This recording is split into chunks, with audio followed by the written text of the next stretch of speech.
الحمد لله رب العالمين الصلاة والسلام على خاتم النبيين وعلى آله وصحبه أجمعين أما بعد فأعوذ بالله من الشيطان الرجيم بسم الله الرحمن الرحيم قال الله تعالى في سورة يوسف لقد كان في يوسف وإخوته آيات للسائلين ترجمہ ہاں یوسف اور ان کے بھائیوں کے قصے میں پوچھنے والوں کے لیے بہت سی نشانیاں ہیں، یعنی جو لوگ اس طرح کے واقعات دریافت کر کے کسی نتیجے پر پہنچنا چاہتے ہیں، ان کے لیے یوسف اور ان کے بھائیوں کی سرگزشت میں ہدایت اور عبرت کی بہت سی نشانیاں موجود ہیں۔ اس قصے کو سن کر قلوب میں حق تعالیٰ کی عظیم قدرت و حکمت کا نقش جم جاتا ہے۔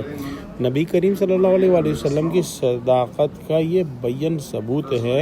کہ آپ باوجود امی ہونے کے اور کسی کتاب یا معلم سے استفادہ نہ حاصل کرنے کے ایسے تاریخی اور پرانے جو حقائق ہیں ان کا انکشاف فرما رہے ہیں، جن کے بیان کی بجز اعلام ربانی کے کوئی توجہ نہیں ہو سکتی، یعنی اس کے علاوہ کہ اللہ نے خود آپ صلی اللہ علیہ وآلہ وسلم کو یہ باتیں بتلائیں اور کوئی اس کی اس بات کی ایکسپلینیشن نہیں ہو سکتی، خصوصاً قریش مکہ کے لیے جو یہود کے اکسانے سے اس قصے کے متعلق حضور صلی اللہ علیہ وآلہ وسلم سے سوال کر رہے تھے۔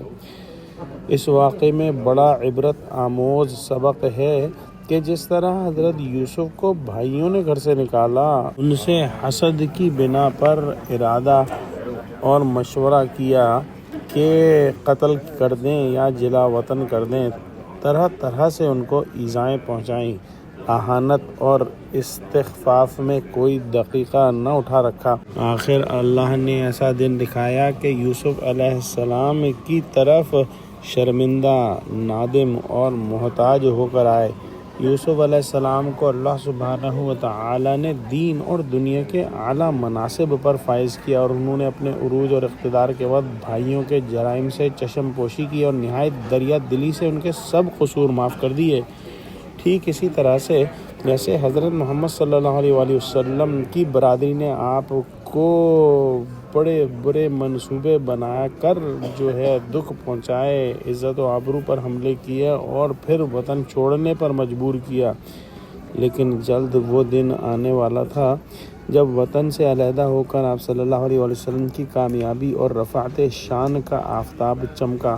اور چند سال کے بعد فتح مکہ کا وہ تاریخی دن آ پہنچا جب آپ نے اپنی قوم اور وطنی بھائیوں کی گزشتہ